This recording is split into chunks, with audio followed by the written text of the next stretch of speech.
Assalamualaikum warahmatullahi wabarakatuh. Halo anak-anak semua. Hari ini kita akan belajar tema 3, subtema 2, pembelajaran kedua. Sudah siap untuk belajar hari ini? Kalau sudah siap, mari kita mulai belajarnya. Pernahkah kamu mengalami perut mulas dan harus buang air besar beberapa kali dalam sehari? Bahkan kondisi fesesmu pun encer? Jika kamu pernah mengalami kondisi seperti itu, berarti kamu pernah mengalami gangguan pencernaan yang disebut dengan diare. Nah, lihat pada gambar, ada seorang anak yang sedang ke dokter dan dia mengatakan bahwa dia pada hari itu sudah 5 kali buang air besar. Dan dokternya berkata bahwa anak itu sedang terkena diare dan kondisinya akan membaik setelah diberi obat.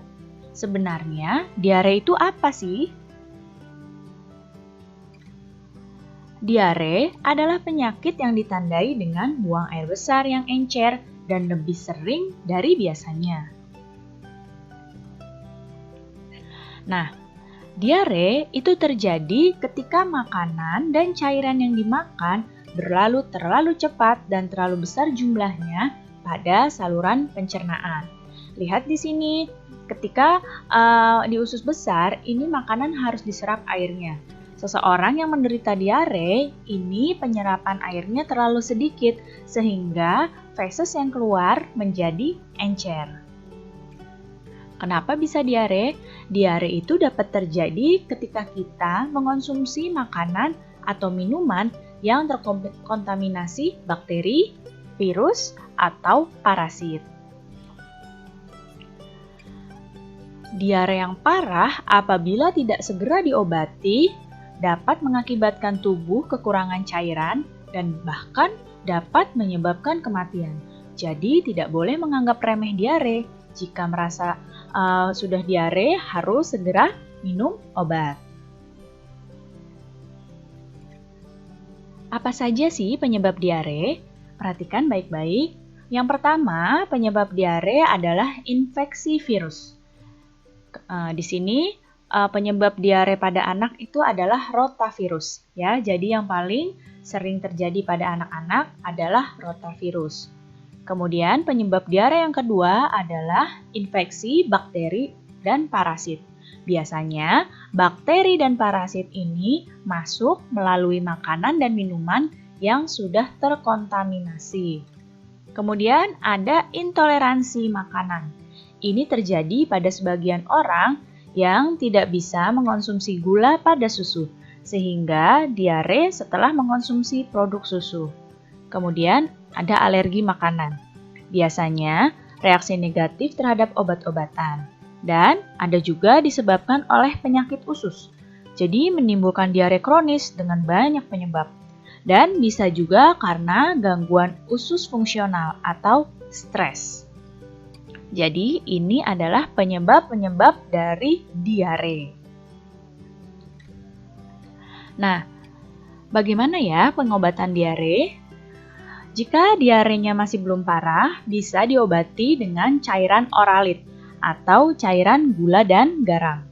Kalau diarenya sudah parah, maka harus berobat ke dokter dan minum obat sesuai dengan resep dokter. Bagaimana pencegahan diare? Yang pertama, mencuci tangan ya dengan sabun sebelum makan, supaya tangan kita bersih. Kemudian, menutup makanan dan minuman agar terhindar dari lalat, kecoa, tikus, dan hewan-hewan pembawa penyakit. Kemudian, minum air yang sudah dimasak, jadi airnya harus matang. Dan tidak jajan sembarangan. Jika ini kamu berusaha lakukan, kamu akan terhindar dari diare. Kamu sudah belajar gangguan pada sistem pencernaan. Penyakit-penyakit tersebut dapat disembuhkan dengan obat. Banyak perusahaan farmasi yang memproduksi obat. Nah, untuk mengenalkan produk-produk obatnya, perusahaan farmasi itu mempromosikan produknya melalui iklan. Iklan itu juga bisa disampaikan lewat media elektronik seperti televisi. Jadi bukan hanya dengan media cetak ya, bisa juga dengan media elektronik seperti TV.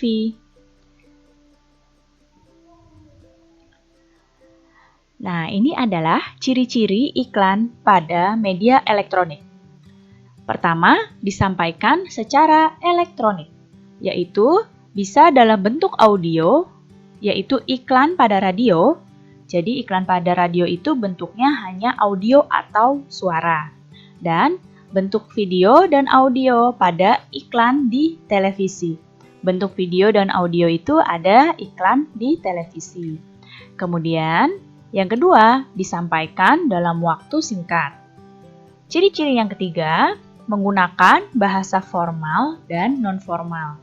Jadi, iklan di media elektronik itu bisa menggunakan bahasa yang memang resmi, bisa juga dengan bahasa sehari-hari atau bahasa non-formal. Kemudian, kalimatnya pada iklan itu singkat, padat, dan persuasif. Persuasif itu kalimatnya mengajak.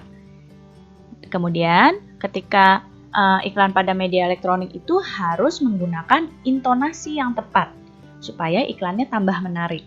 Dan terdapat musik pengiring, supaya iklannya tambah menarik juga. Jadi, ini adalah ciri-ciri iklan pada media elektronik. Nah, lihat di sini ada iklan tari piring di televisi. Kalau tari piring, itu propertinya apa ya? Ya, propertinya adalah piring. Nah, masih ingatkah kamu tentang properti tari? Ya, Indonesia itu memiliki keragaman budaya yang tinggi. Nah, hampir setiap tarian daerah itu punya properti. Nah, properti tari itu adalah bagian dari perlengkapan tarian yang digunakan untuk meningkatkan keindahan sebuah tarian dan untuk memperdalam makna yang terkandung dalam sebuah tarian. Berikut adalah properti tarian tradisional Indonesia.